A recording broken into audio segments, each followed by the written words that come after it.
దక్షిణ అయోధ్యగా పేరుగాంచిన భద్రాచలం కొత్త రూపు సంతరించుకున్నది. తొలి దశలో 200 కోట్ల రూపాయలతో ఆలయ అభివృద్ధికి ప్రణాళిక రూపొందించగా పురాతన భవనాలు, ఆలయ కూల్చివేతతో పాటు నిర్మాణ పనుల ప్రారంభానికి ఇవాళ పూజాధికారులు జరపనున్నారు.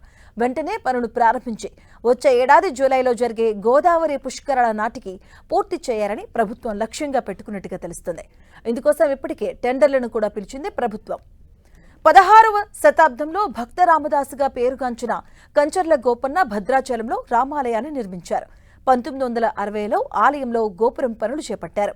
అనంతరం స్వల్ప మార్పులు తప్ప ఇప్పటి వరకు రామాలయ అభివృద్ధి జరగలేదు.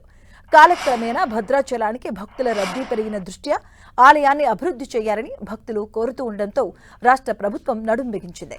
అయితే రామదాసు నిర్మించిన ప్రధాన ఆలయం మినహా ఇతర ఉప ఆలయాలు, పరిపాలనా భవనాలు, వంటశాలలు, పూజా మండపాలు, పార్కింగ్ జోన్స్, ఇతరత్ర వసతులను జోడించేలా 586 కోట్ల రూపాయల నిధులతో మాస్టర్ ప్లాన్ కు ఆమోదం తెలిపింది.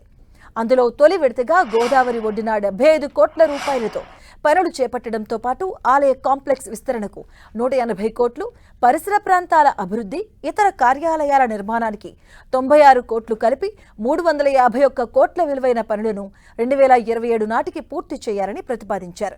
కానీ ఇందులో కాంప్లెక్స్ విస్తరణ పనులు అంచనాలుగా 200 కోట్లకు సవరించి చేపట్టేందుకు సిద్ధమైన టెండర్ ఖరారు చేశారు. ఇక ఇతర పనులకు టెండర్లు పిలవాల్సి ఉంది. ఇక రెండో విడతగా 6 ఎకరాల స్థలంలో పార్కింగ్, ఇతర అభివృద్ధి పనులతో 108 కోట్లతో 2028 నాటికి, మూడో విడతగా భద్రాచలం టెంపుల్ టౌన్ అభివృద్ధిని 127 కోట్లతో 2029 నాటికి పూర్తి చేయాలని ప్రణాళిక రూపొందించారు. ప్రధాన ఆలయానికి ఎలాంటి మార్పులు లేకపోవడంతో భక్తుల దర్శనానికి ఆటంకం కలగకుండా ఆలయ అధికారులు చర్యలు చేపట్టారు.